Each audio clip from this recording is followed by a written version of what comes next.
What it do, Cucksters? It's your boy, the hater, up in this bitch, and it's time for another video. This one's gonna be a good one, methinks. The hater is going to do a reboot soon, so this video had to be made before the reboot. I'm talking about none other than 25 reasons why John Cena is the GOAT. You know what I'm saying? Simple as that. Now, as usual, we do it reason by reason up in this bitch. So prepare yourselves, grab a drink, get ready, get your popcorn, because here comes reason one, motherfuckers.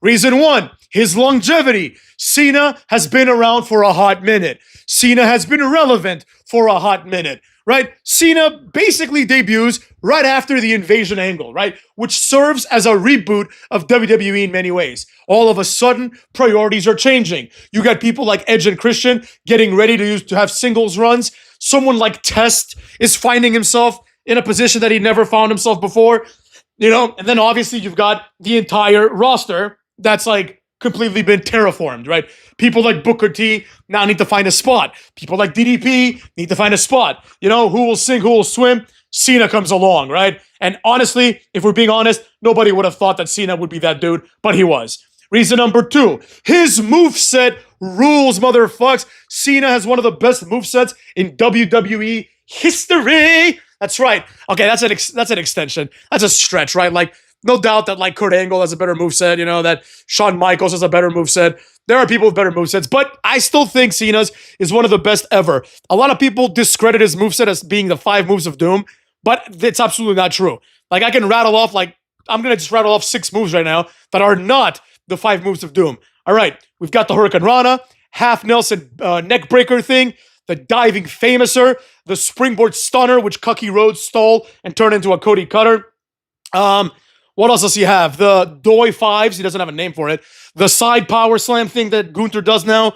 Well, Gunther doesn't do it anymore because Gunther sucks, but, you know, it was Gunther's finisher for like a week. The Last Symphony, it was called. Cena did that first.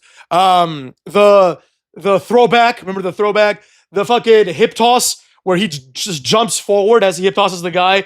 You know, Cena's got a lot of moves. Like let's be honest, right? There you have it. Cucks.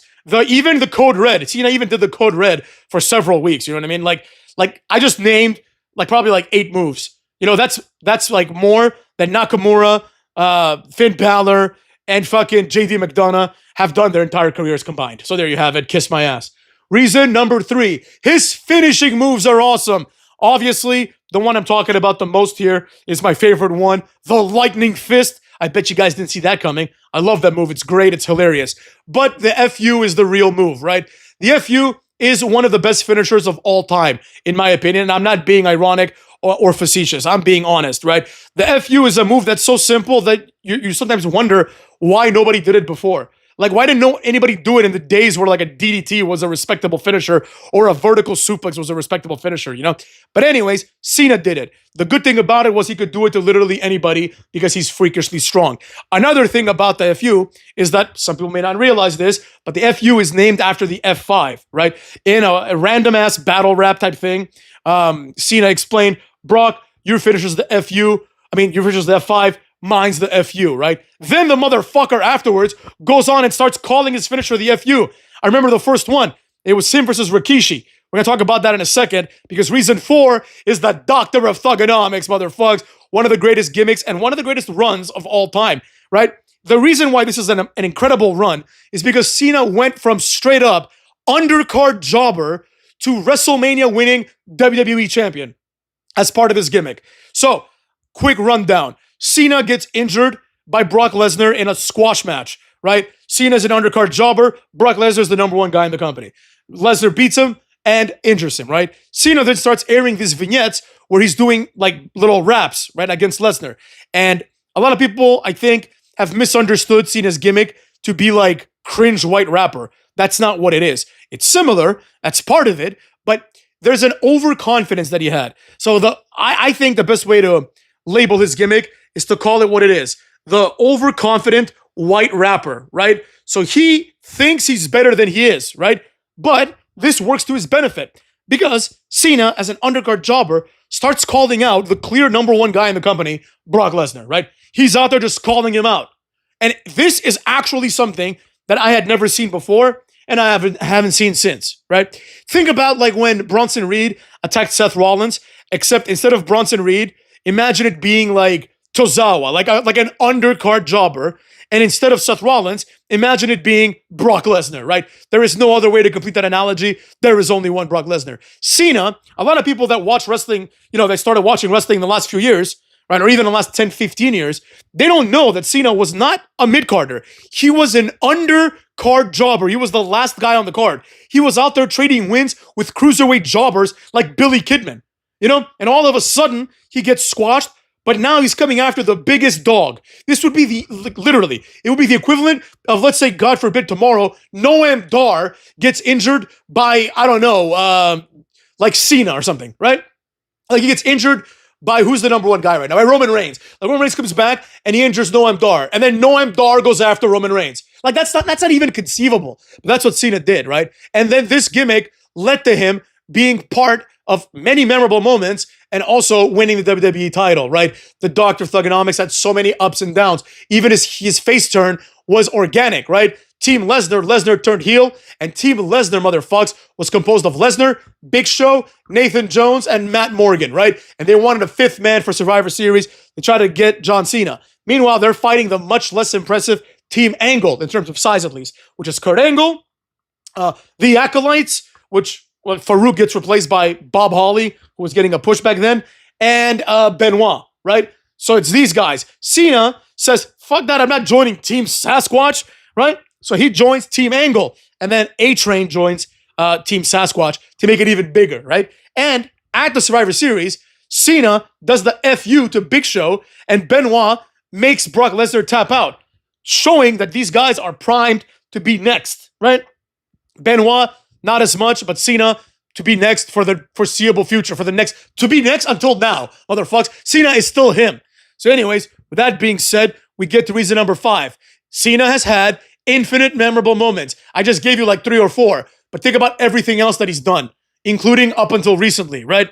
Reason number 6, his feud with The Rock is one of the greatest feuds of all time. Now, I know some of you are scratching your heads. No, it isn't. I prefer CM Punk and Drew McIntyre. Well, if you prefer that, go watch my video on the gay fanfiction, and better yet, go buy the fanfiction book and jack off to it furiously, or whatever it is that you want to do. The John Cena Rock feud is a once-in-a-lifetime feud. First of all, it took like 3 years to resolve. Second of all, it completely stole the spotlight from The Miz, which I didn't like. That part I don't like, but it is what it is, right? The next night after that, the Raw after Mania, they set up their match. They're like, we're going to wrestle, but obviously not today, That's just not going to be for free. This needs a real build, and it's going to be at Mania next year. And they actually stuck to it. I couldn't believe it. I was like, nah, in a few weeks, they're going to make the match happen faster at like SummerSlam or something like that. No, motherfuckers. They waited a whole year, and they did the match. Then after that, the next WrestleMania, Cena finally wins the feud and wins the title at WrestleMania for I think the second time in his career to win the title at WrestleMania. I was there live. It was incredible. The match was incredible. The energy was incredible. People pretend that The Undertaker and CM Punk was more interesting. Nobody gave a shit. I was in the audience. People were like, oh, nobody gives a fuck. There's like one fan. Oh, CM Punk 24-1 or whatever the fuck the record was. No, people cared about Cena and The Rock. Anyways, let's move on. Reason number 7, his current run is awesome, motherfucks. I don't like how it started with Travis Scott, but it is what it is. The run itself has been otherworldly. I have enjoyed it, and in my opinion, Cena is the reason why not only SmackDown, but WWE, why they're relevant at all at this point. I don't watch for any other reason aside from this channel and to see Big Match John, cucks. Reason number 8, it goes along with reason number 7. John Cena is directly responsible, with Travis Scott, for ending Cody Rhodes' boring-ass title run. Reason number 9, Cena is a bona fide star, right? There are some wrestlers that are bona fide stars, meaning that there is no doubt that this guy or gal is a star, right? I'm talking about The Rock, I'm talking about Stone Cold, I'm talking about Hulk Hogan, and I'm talking about Cena. That's it. Everybody else is on another level, right? If we're being 100% honest. They're on another level. Like even legendary wrestlers, right? Even like Booker T. He was never a massive star, right? Like you might want to add Sting there. Like Sting was a massive star. Goldberg was a massive star on the WCW side. DDP, arguably, right? But people like Booker T, who got their pushes like way late, right? They were kind of in limbo for a while. Even someone like Orton, he's not a massive star. Like he's a very good wrestler. He's a legendary wrestler, but Orton has no mainstream appeal. Like if you ask like 30 people at the mall, who is this guy? You show them Orton, maybe like 10 of them will know. If you ask them who is this guy, you show them The Rock, all of them are gonna know. If you ask him who is Hulk Hogan, like 35 out of 30 somehow are gonna know. You know what I mean? And that's just, you cannot deny that Cena was and is a massive star, right? He also has mainstream appeal, like versus like Triple H or someone like that who's like, they're wrestling stars, but they're not massive stars, right? Reason number 10, Cena's promo against Roman Reigns, right? This was a great promo, as everyone knows. The reason why I personally liked it was because, as usual, Cena's like serious promos are all true, right? Like Roman Reigns knows or should know that he is nowhere near the level of Cena in any capacity, right?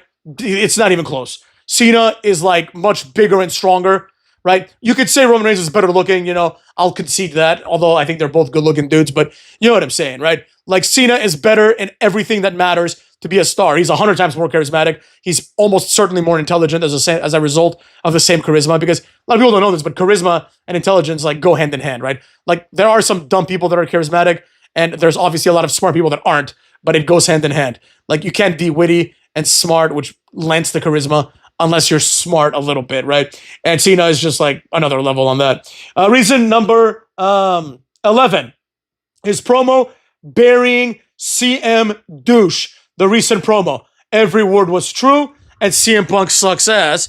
And Cena pointed this out, in my opinion, making all the points that needed to be made to prove that CM Punk sucks. Reason number 12, motherfucks, the never seen 17. Cena is a 17-time champion, and that's more than anybody else, so you can kiss my ass. That makes him the GOAT as far as I'm concerned.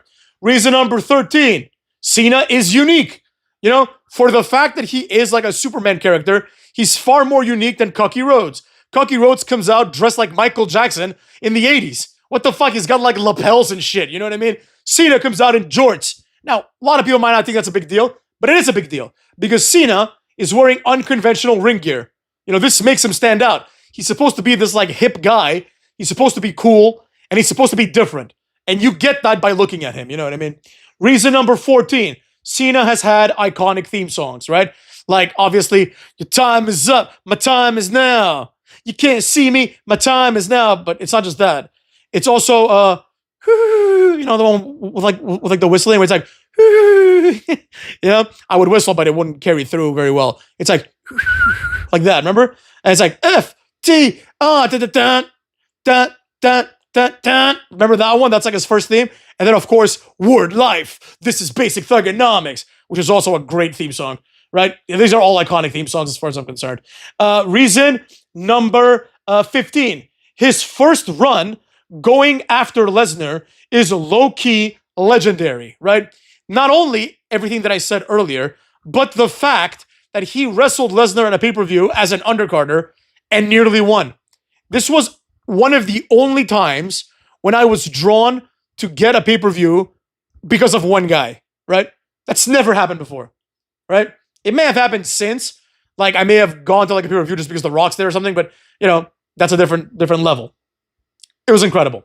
Reason number 16, his match where he beat Lesnar after Lesnar's return is an all-time classic, right? This was when Lesnar came back out of nowhere. He was like in his 30s, early 30s, still in his prime. He F5s the shit out of Cena, and they have a match on Extreme Rules, I think, right? Because I think Lesnar came back after Mania. And Cena overcomes the odds in Cena fashion and beats Lesnar in an awesome match. The match was awesome. It was Lesnar's first match back, but it was just a great match. It's one of my favorite matches of all time, as a matter of fact. Reason 17. Cena put over Edge with the Money in the Bank, right? Edge was obviously putting himself over too. Edge deserved it. In my opinion, his title run should have been longer. But the fact is this. If Cena hadn't built himself up as a quasi-legend during his first title run, which matched JBL's title run, which was the longest reigning championship holder in SmackDown history, and one of the longest champions in modern history, right? Like before JBL, people were champion for like 2-3 months. You know, Cena matched that and then built himself up as a legit guy, won the Elimination Chamber, and then lost to Edge. And this was what put Edge over in a lot of people's eyes. Reason number 18, going along with reason 17, Cena buried a lot of jobbers. I am not one of those people that believes that Cena fucked up when he buried the jobbers that he buried, right? There are people that Cena could not bury, like The Miz, for example, like Orton. Why couldn't he bury them? Because they were actually good, right? The people that he buried, the people that he's accused of burying, are people like Alex Riley, like David Otunga, Wade Barrett. You know, these are just all jobbers. Like, let's be honest. I remember when David Otunga came out, he's dressed like Kanye West, and like the announcers are trying so hard to tell us, like, David Otunga definitely has the it factor. No, he doesn't. He's like a foot shorter than everybody else of the rookies. Wade Barrett would beat the shit out of him in 3 seconds, right? And he's like boring as shit. You know, remember when he cut a promo and it was on Justin Gabriel, and he's like, Justin Gabriel, haha, good one, Otunga, you fucking dork. Anyways, Wade Barrett was obviously the highlight of that group, and he also was a mid-carder. You know, people pretend they're like, Wade Barrett should have beat Cena. No, he shouldn't have. No, why? So we could hear BAME for another 15 years? Fuck out of here, you know what I'm saying? Cena buried the correct people, and he buried them systematically. Get the fuck out of here, you're not good enough. Cuckster. Who did he bury? Umaga? Oh, Umaga should have been champion. No, he shouldn't have.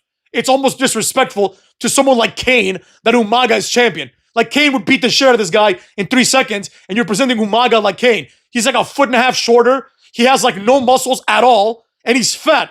Kane, on the other hand, is like nearly 7 foot. He's all muscle. He's strong as shit, right? You have a roster with Mark Henry, and you're worried about Umaga? Fuck out of here, you know what I mean? Cena buried the correct people, and I'm glad he buried all of them. They can all go fuck themselves, except for Umaga. Rest in peace, you know what I'm saying?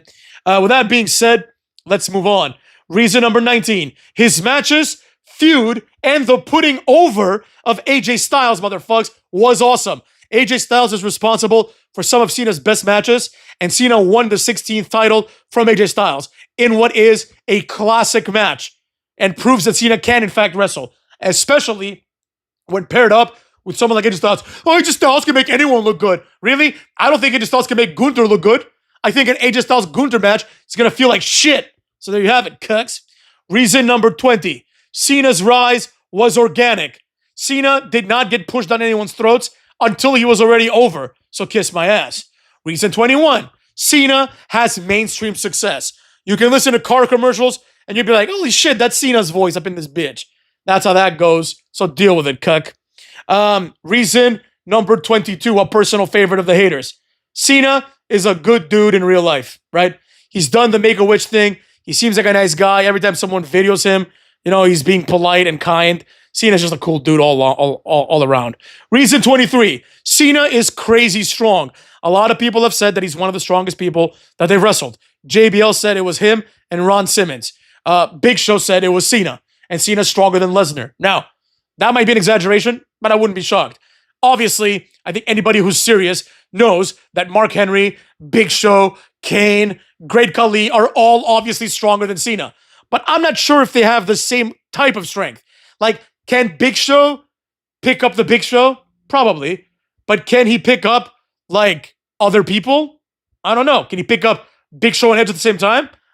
Probably, but I wouldn't be shocked if he couldn't. Cena did that shit, and he's the only one to do it. You know what I'm saying?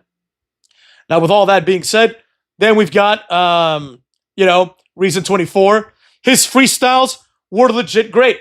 He had great freestyles. I think Max Caster in fucking AW, he also has good freestyles, and he's obviously copying the Cena gimmick, and that's smart because it's been a minute, and people don't even know that Cena used to do that, so why the fuck not? Cena's raps were amazing. One of the best ones was when he tells Brock Lesnar, this was a great one, he says, you hop around all day, right? Like there's potatoes in your crack, right? And then he says, that's a nice tattoo of your mother on your back. You know what I'm saying? Because Lesnar has that beast thing on his back. Great line, one of the greatest lines of all time. Also, against Eddie Guerrero, he says, you hate me because I'm white. That's reverse discrimination. I hate you for 2 words, illegal immigration. You know what I'm saying? Cena was just all over the place, man. He was awesome. Reason 25, he carried the WWE for like a decade, all right? He carried it for a decade. And, arguably, and certainly in my opinion, he's carrying it now. So there you have it, Cucks. 25 reasons, all solid, why John Cena is him, was him, and will continue to be him. Cuckolds.